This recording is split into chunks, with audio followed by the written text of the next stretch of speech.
Un placer estar con ustedes en esta tarde y sobre todo que nos reúne la palabra de Dios, y eso es lo más importante, el tema común de los creyentes.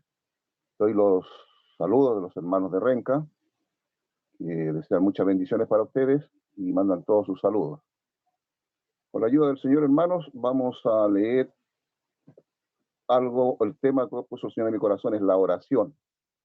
La oración en estos tiempos tan difíciles, en estos tiempos tan complicados, cuando la iglesia se complica, cuando la iglesia está pasando por muchas cosas, entonces la oración, como decía el hermano, en oración es el arma principal del creyente.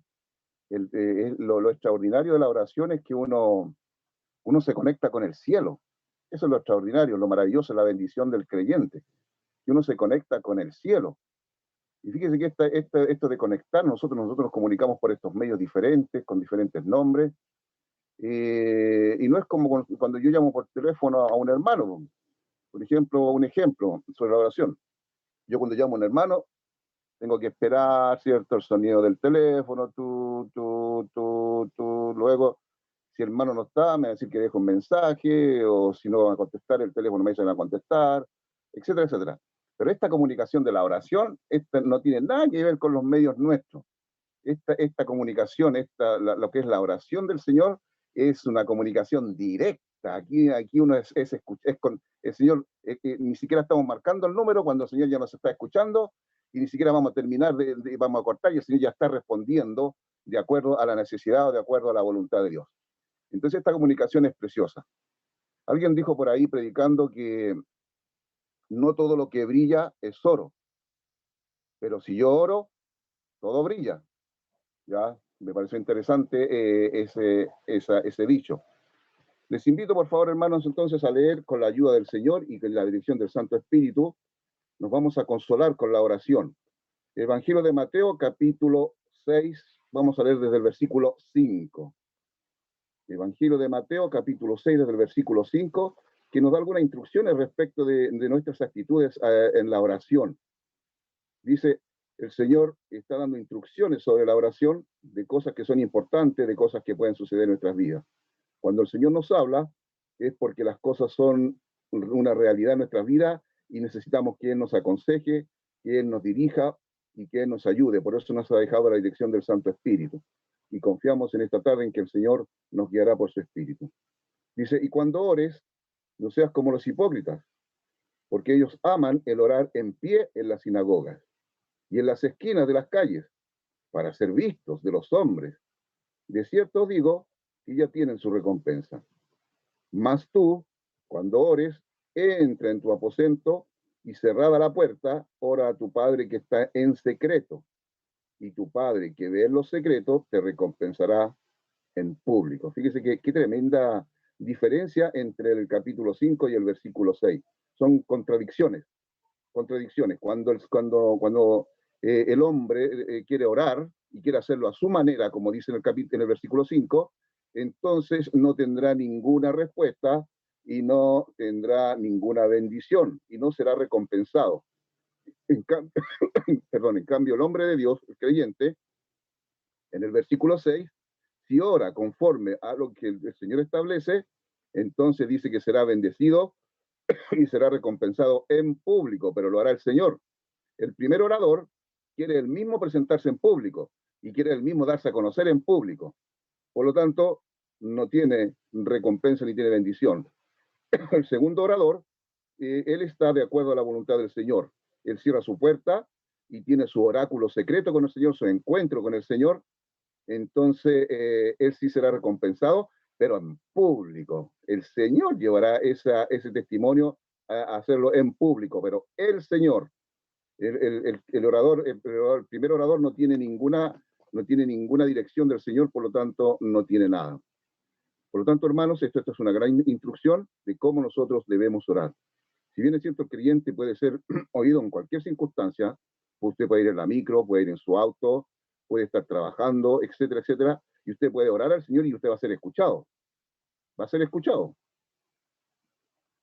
Pero también el creyente debe tener, como dice aquí, un oráculo, una intimidad con el Señor. Quizás al llegar la noche y al llegar del trabajo, tener un momento del Señor para hablar con Él. También debe existir un tipo de oración como este, donde yo llego y tengo intimidad y tengo tranquilidad con el Señor y puedo hablar con Él y puedo concentrarme y puedo sentir la presencia del Señor y puedo hablarle con confianza, quizás lo que no dijo en la micro, quizás lo que no digo en el trabajo, quizás lo que no digo caminando camino a mi casa, orando, se lo voy a decir ahí.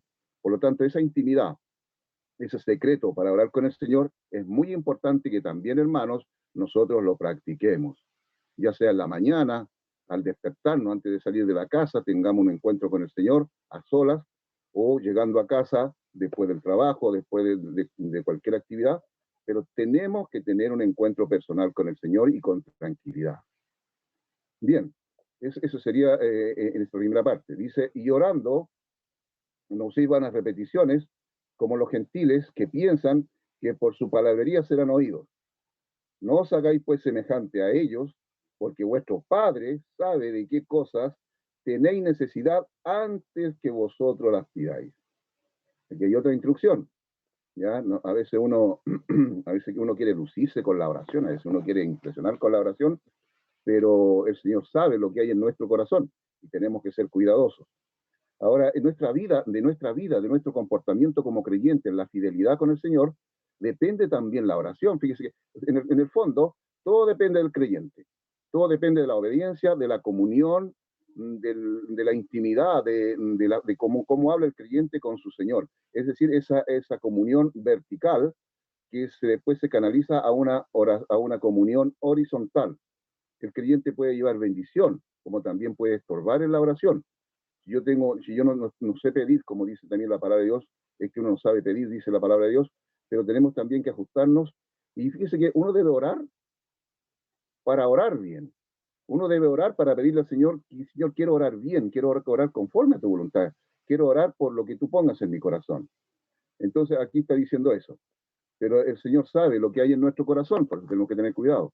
El Señor sabe perfectamente lo que hay en nuestro corazón, sabe las intenciones del corazón y sabe todo lo que nosotros cuando estamos en su presencia, Él sabe lo que hay en nuestro corazón. Luego dice, vosotros pues oraréis así. Y este va a ser el tema nuestro, hermanos. Vosotros pues oraréis así.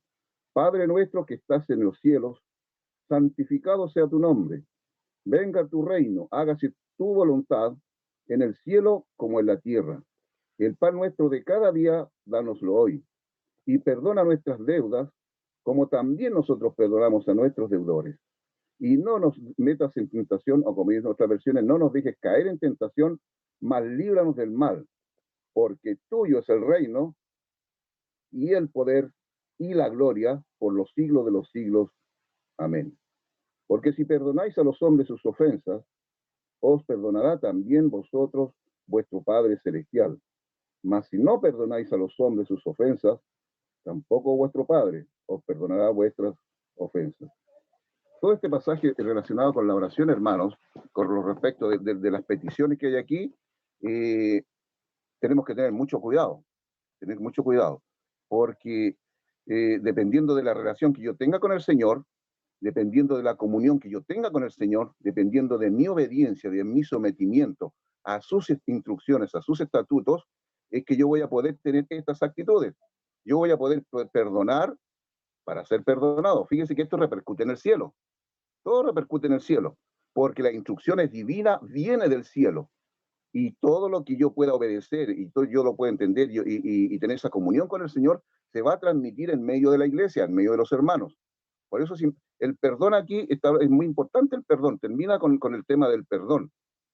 Si bien es cierto el Padre Nuestro también utiliza el perdón, pero aquí termina con el perdón, porque pudiésemos decir, el perdón es una condición tremenda en el creyente. Es una condición, pero impresionante, que puede hacer pedazos a un creyente o puede edificarlo y elevarlo hasta el mismo trono de la gracia de Dios. El perdón es muy importante, porque basta con mirar a la cruz. Y la gracia nos habla de eso, del perdón. La gracia de Dios es que nosotros hemos recibido algo que no merecíamos, pero el Señor igual nos lo dio. Y esa es la maravilla. ¿Y por qué? Porque Él procuró el perdón para nosotros. Y si Él tuvo que morir de esa manera en la cruz, fíjese, para que nosotros fuéramos perdonados, ¿qué nos queda a nosotros? Perdonar. ¿Y perdonar por qué? Porque pensamos en el Señor. Y en esta parte entra lo que es el temor a Dios, el temor a Dios. Ese temor de que yo no va a venir un rayo y me va a caer en la cabeza, o el Señor me va a mandar una plaga, un castigo, no. El temor reverente a Dios es ese temor de decir, Señor, yo lo voy a hacer porque te amo. A veces a nosotros nos cuesta perdonar. Yo sé que nosotros los hermanos somos complicados. Yo sé, por ejemplo, que mi hermano aquí en la iglesia en Renca a todos no les caigo bien. Para uno seré más pesado, para otro más simpático, y otros simplemente no me pasan. Y eso es verdad, pues si somos todos diferentes caracteres. Pero lo que tiene que existir es el perdón. Y el perdón no solamente decir, hermano, me perdona, sí, te perdono. Es que se borra esa raíz de amargura, es que se borra ese problema, y el perdonar es olvidar, olvidar. Por eso que el Señor procuró el olvido de nuestros pecados para que Dios nos perdonara y pudiésemos llegar al cielo.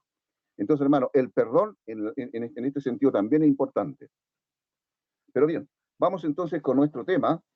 Fíjese que el Padre Nuestro es una oración muy impresionante, muy importante, con grandes significados para nosotros. Por ejemplo, parte diciendo aquí, el Señor le dice a sus discípulos, esta es una oración para los discípulos. El Señor le dice, vosotros oraréis así, ¿ya? Y es un modelo de oración, y es un modelo, pero este modelo es muy significativo, tiene cosas muy importantes, y nos habla del gran privilegio.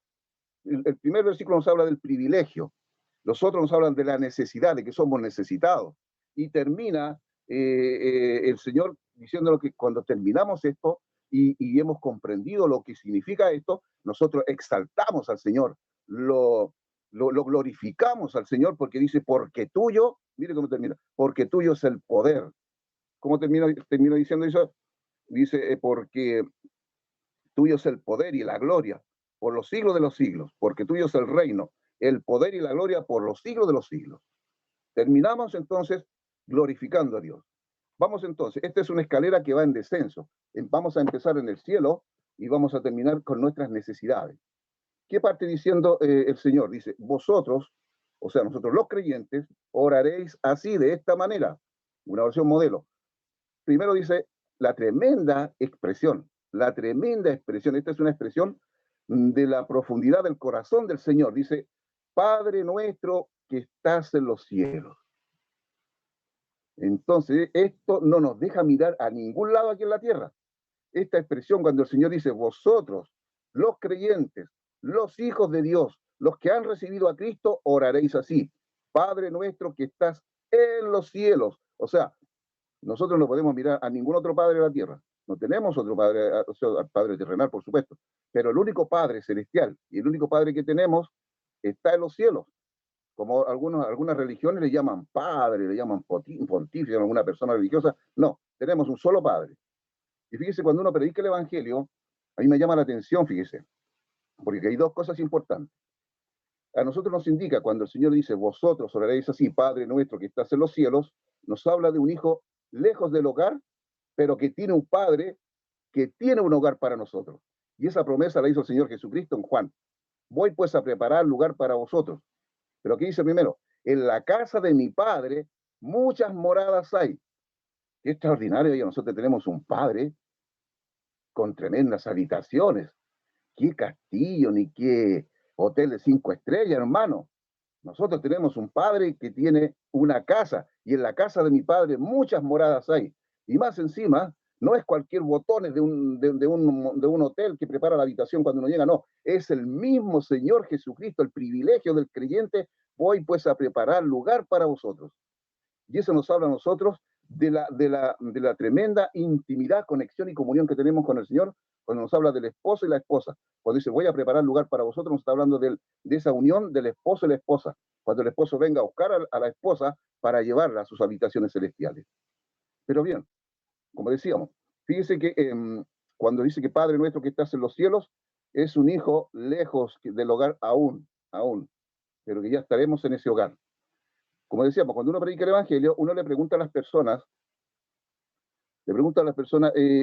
¿somos todos hijos de Dios? Le pregunta uno, sí, todos somos hijos de Dios, dice.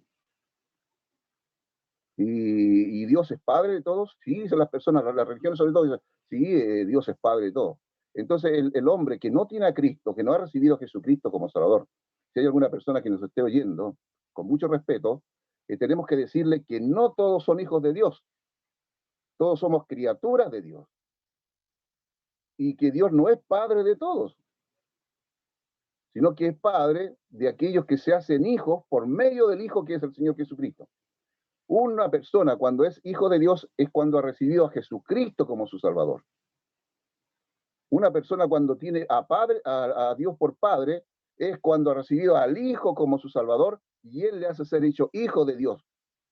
Entonces tenemos que tener cuidado con esto, con esto. Entonces vemos primeramente, vamos a hacer este bosquejo. Padre nuestro que estás en los cielos, un hijo lejos del hogar. Luego dice, aquí vienen las peticiones, las peticiones. Santificado sea tu nombre. Aquí tenemos un orador. Venga tu reino. Aquí tenemos un súbdito. Hágase tu voluntad en el cielo como también en la tierra. Allí tenemos un siervo. El pan nuestro de cada día, dánoslo hoy. Allí tenemos un mendigo. Perdona nuestras deudas, como también nosotros perdonamos a nuestros deudores. Allí tenemos un pecador. Pero allí hay un pecador salvado. Y no nos metas en tentación, o no nos dejes caer en tentación, mas líbranos del mal. Allí tenemos un siervo que necesita el socorro de lo alto.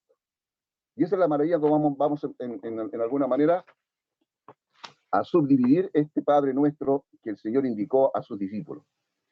Si se acuerdan de lo que hemos ya hecho en el bosquejo, notarán que la oración es como una escalera. Las peticiones vamos a partir arriba como hijos y vamos a ir descendiendo en nuestra necesidad. El Padre Nuestro nos habla a nosotros de que tenemos algo extraordinariamente extraordinario, a Dios como Padre, pero que seguimos siendo necesitados. Y esta es la oración. La oración siempre a nosotros nos va a hablar de una necesidad, de que tenemos que pedirle algo al Señor, de que somos necesitados. Y la mayoría de eso es la oración de esta oración modelo. Si bien es cierto, tenemos la oración de adoración al Señor, la oración de dar gracias, pero esta es una oración de necesidad, pero sabiendo que tenemos alguien que suple nuestras necesidades. Y aquí yo, como decíamos al principio, cuando el Señor le dice, vosotros oraréis así, Padre nuestro, que estás en los cielos, nos habla a nosotros que Él está sobre todo, que es el todopoderoso creador de todo lo que existe.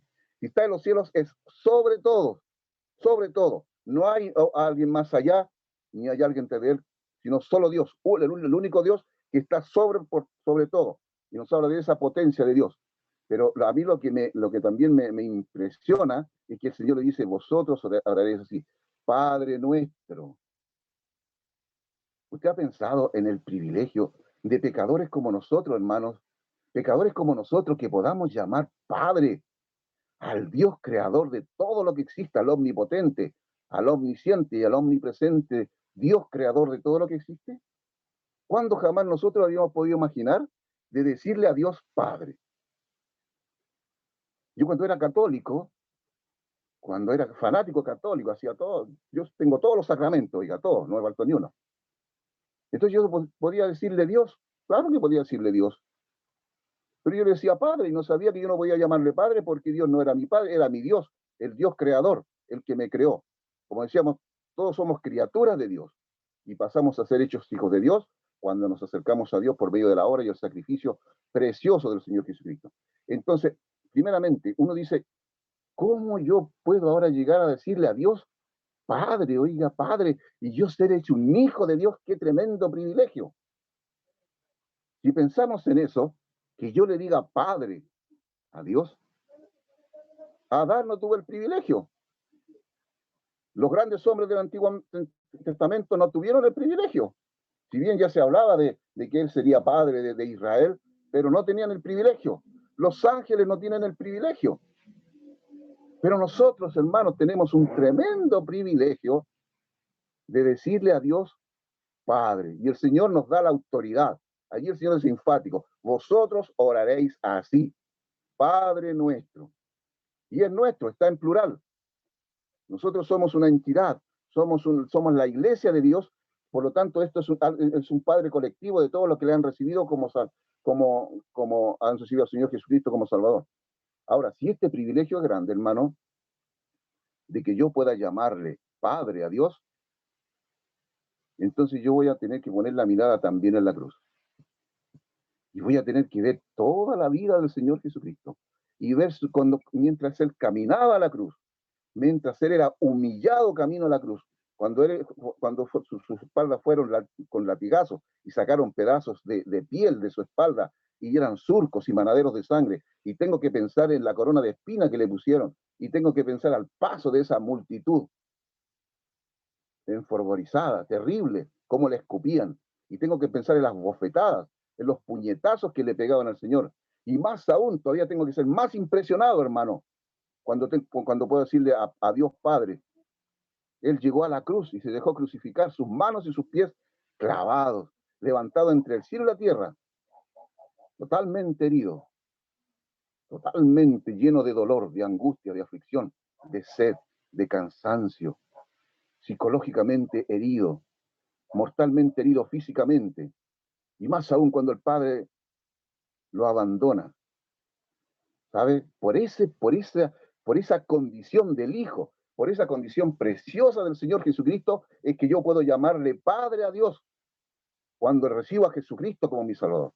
Entonces el privilegio del creyente, hermano, de decirle a Dios Padre, es tremendamente profundo, tremendamente significativo. Y de allí, desde ese privilegio, desde el cielo, desde Dios Padre y del sacrificio del Señor Jesucristo, es que nosotros es que Dios puede atender a nuestras necesidades. De allí ahora vamos a descender ahora. Pero no nos olvidemos que estamos allá en los cielos, que estamos en los lugares celestiales. Entonces, Padre nuestro que estás en los cielos. Si bien es cierto, todavía no hemos llegado a las habitaciones del Padre, pero tenemos un Padre que es nuestro, nuestro. Y que Él escucha las peticiones de sus hijos. Fíjese lo dice, santificado sea tu nombre. Y aquí entramos nosotros en esta gran responsabilidad y en esta gran necesidad. Santificado sea tu nombre. Aquí tenemos un adorador, un adorador. Nosotros tenemos que tener que decir que el Señor es santo, Dios es santo. Pero cuando nos habla de que cuando el Señor enseña esta oración, dice, santificado sea tu nombre, entonces nos toca a nosotros esta responsabilidad. Le está diciendo a ellos, ahora dice así, santificado sea tu nombre. El Señor es santo. El Señor es santo por naturaleza, por esencia. Dios es santo. Jesucristo es santo y el Espíritu es santo. Entonces, a nosotros Dios como la fuente, como la esencia de toda bendición en la salvación, Él provee a su Hijo. Tenemos la fuente, tenemos el cauce y tenemos la expresión por medio del Santo Espíritu. Entonces, ¿qué significa santificado sea tu nombre?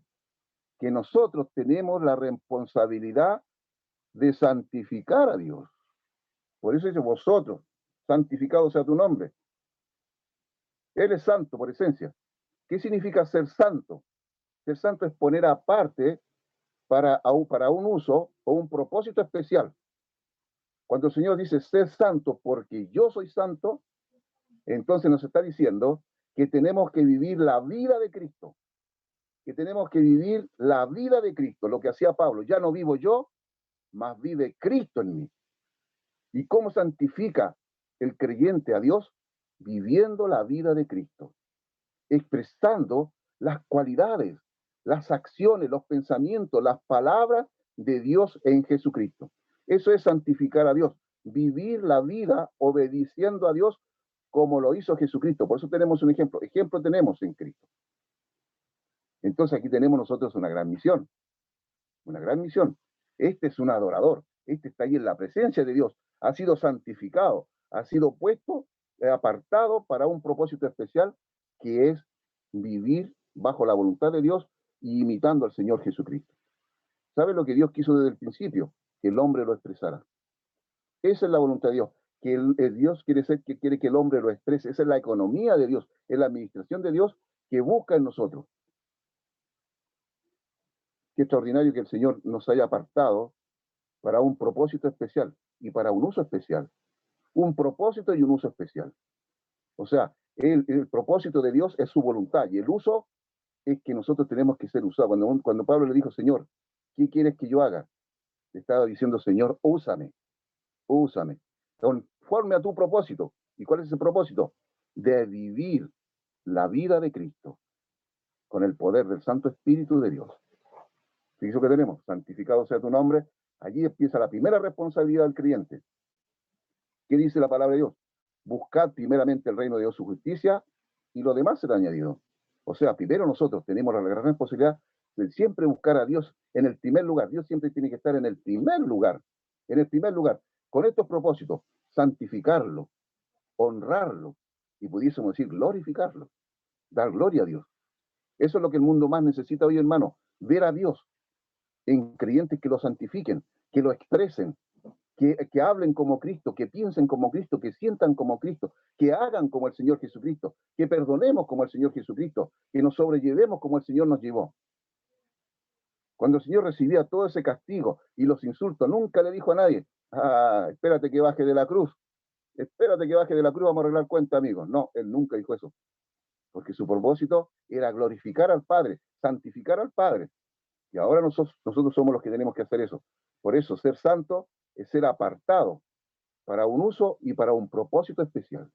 El propósito es la voluntad de Dios y el uso es lo que nosotros vamos a expresar como testimonio, sirviendo a Dios, por supuesto, en el ejemplo del Señor Jesucristo y con el poder del Santo Espíritu. El Señor no se olvidó de nada para que nosotros pudiésemos hacer la tarea que nos ha encomendado. No nos falta absolutamente nada. Nada, nada. Fíjese lo que dice luego.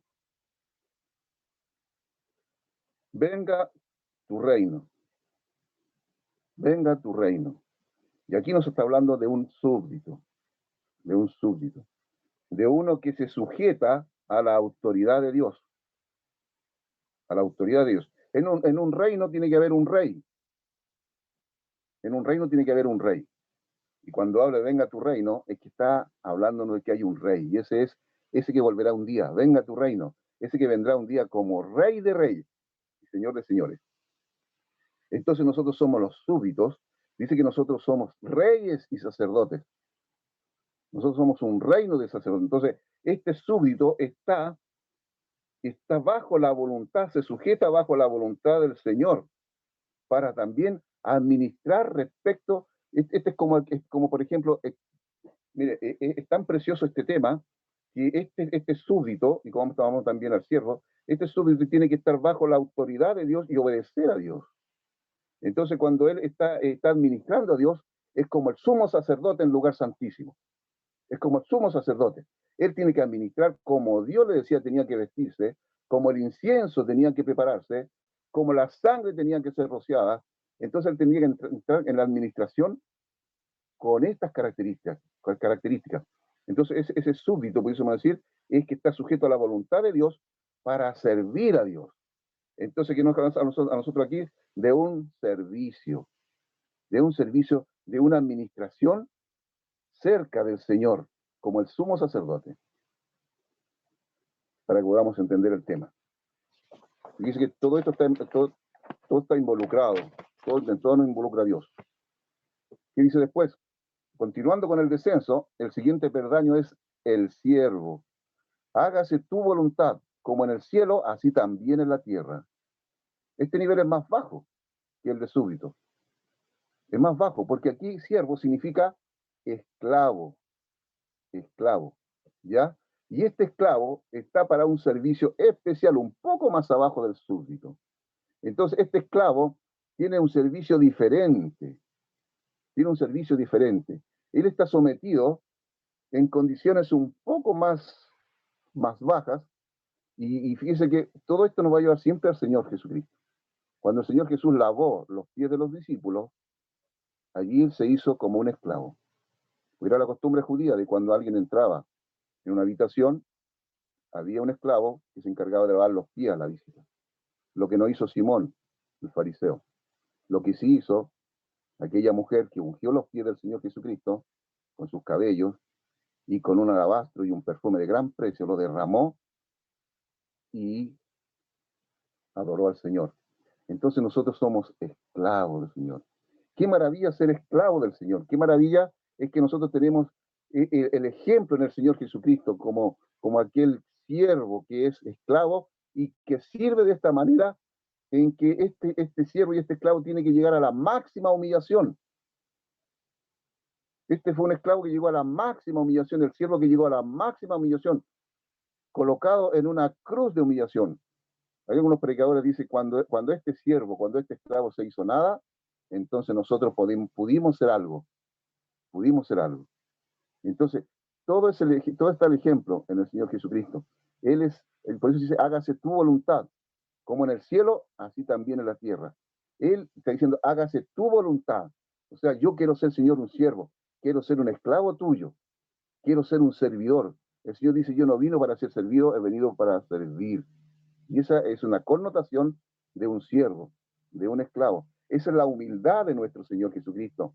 Eso es lo que tuvo que él hacerse viniendo del cielo. Dejando las magníficas glorias del cielo, él descendió a esta tierra y se hizo un servidor, se hizo un siervo.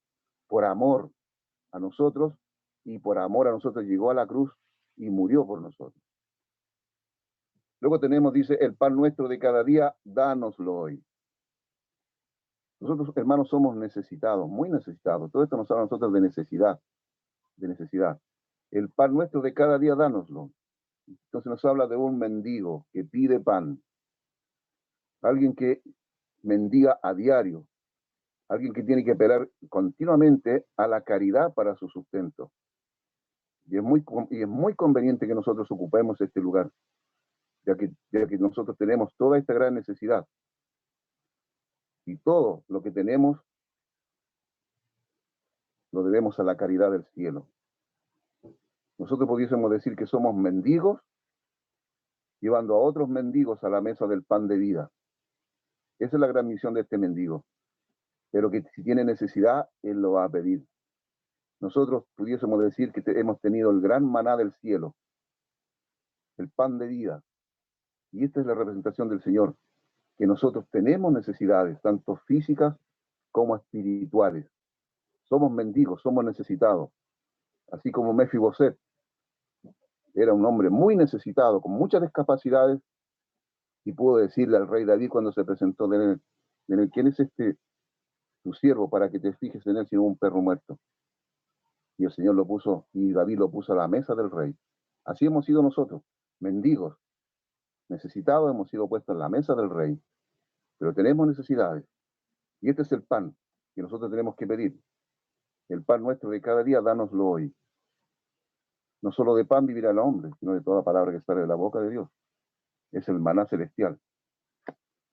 Qué tremendo entonces, que la maravilla.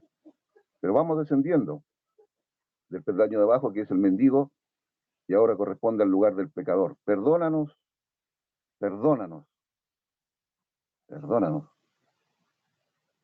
nuestras deudas, como también nosotros perdonamos a nuestros deudores.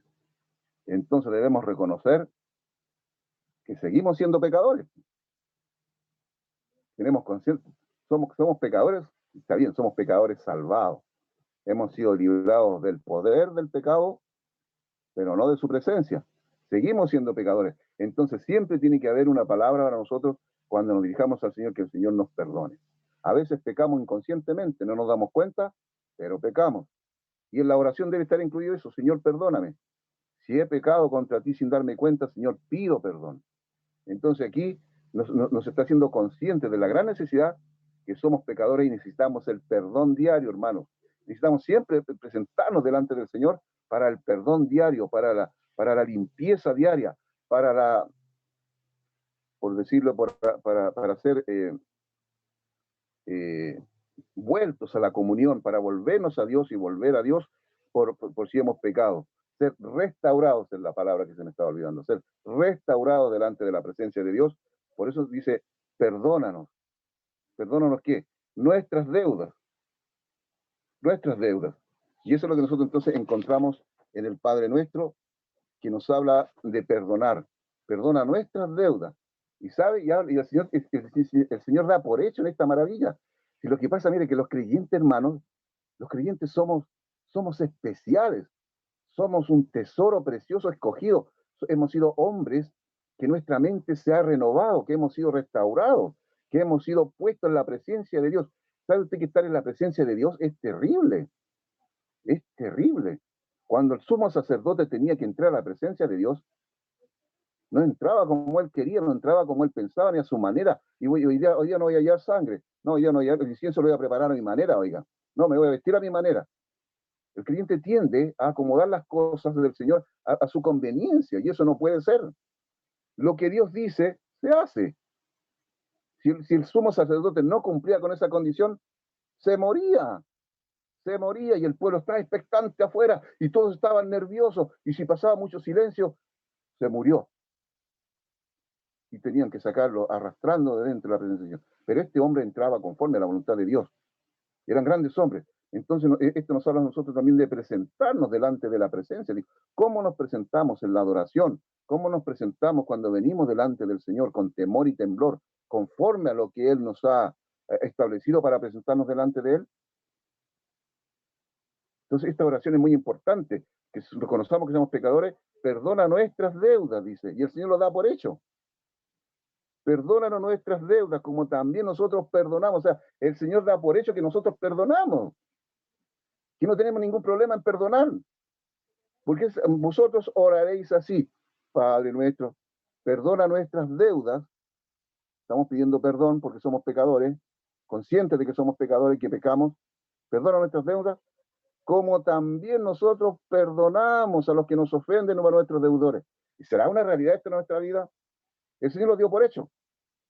Aquí nos dice, perdona nuestras deudas, a ver si nosotros podemos perdonar, pues Señor, o vamos como a esta cosa, mire, voy a ver si perdono porque tengo que ir. No, el Señor lo da por hecho. Perdona nuestras deudas, dice, como también nosotros perdonamos.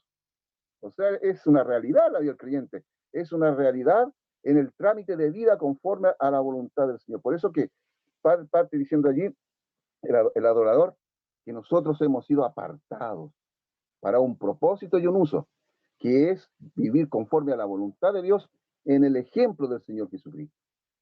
El Señor cuando leyó el rollo dijo, yo no he venido para hacer mi voluntad. He venido para hacer la voluntad de Dios en el fondo, la voluntad del Padre.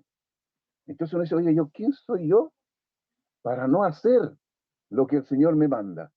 Para no hacer lo que el Señor establece, que lo da por hecho allí. Perdónanos nuestras deudas como también nosotros perdonamos. Es decir, o sea, ustedes tienen que perdonar. Aquí no hay chance, tienen que perdonar. Y no nos dejes caer en tentación, mas líbranos del mal. Y allí está el socorro. El socorro viene de Jehová. Mi socorro viene de Jehová. Allí está el que necesita esto. Perdona nuestras deudas, sino también nosotros perdonamos a nuestros deudores.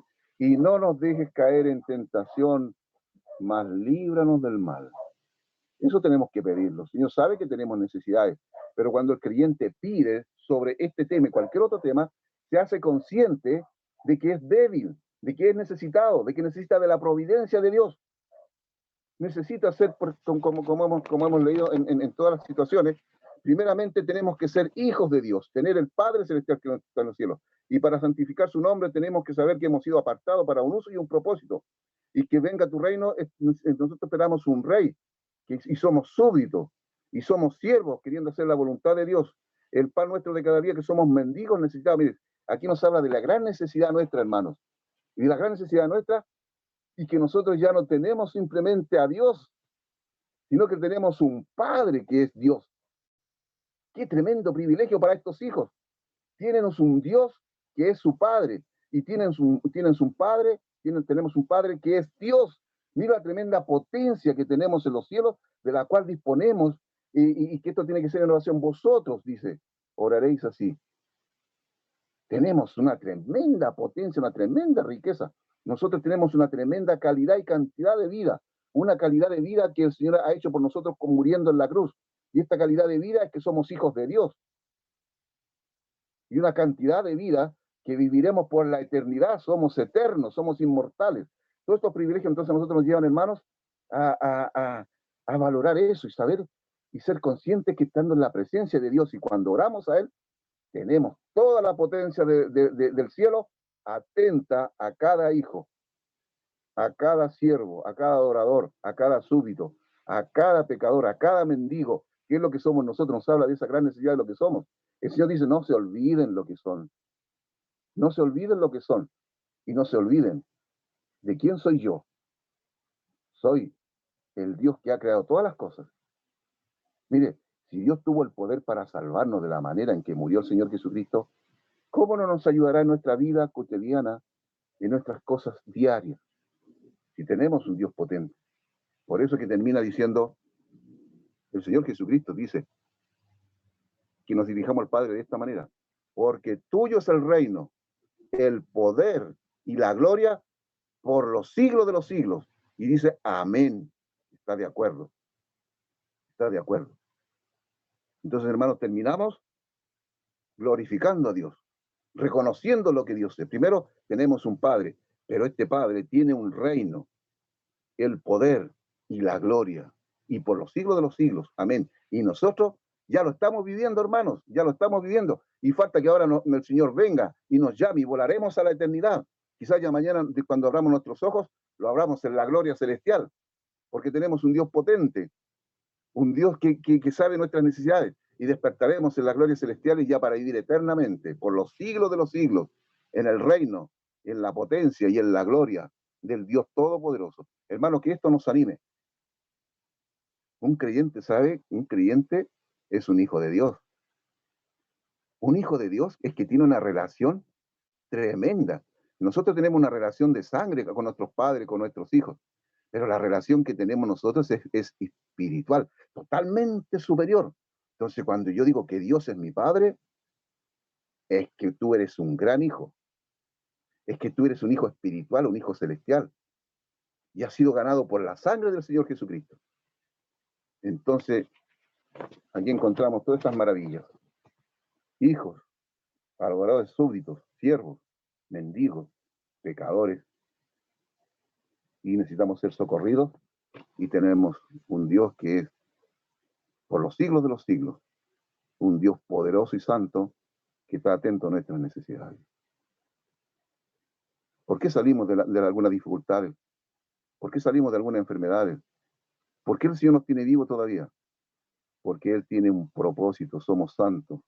Nos ha apartado para un propósito y un uso. Pero el Señor siempre quiere que seamos necesitados. Por eso le dijo a Pablo, bástate mi gracia, porque mi poder, mire, tres cosas importantes. Bástate mi gracia. Con eso estamos suficientes, no necesitamos más. La gracia de Dios. ¿Y cuál es la gracia de Dios? Todo lo que ha hecho por nosotros, y todo lo que sigue haciendo, y todo lo que hará por la eternidad. Bástate mi gracia, porque mi poder se perfeccionará. Y Pablo lo descubrió.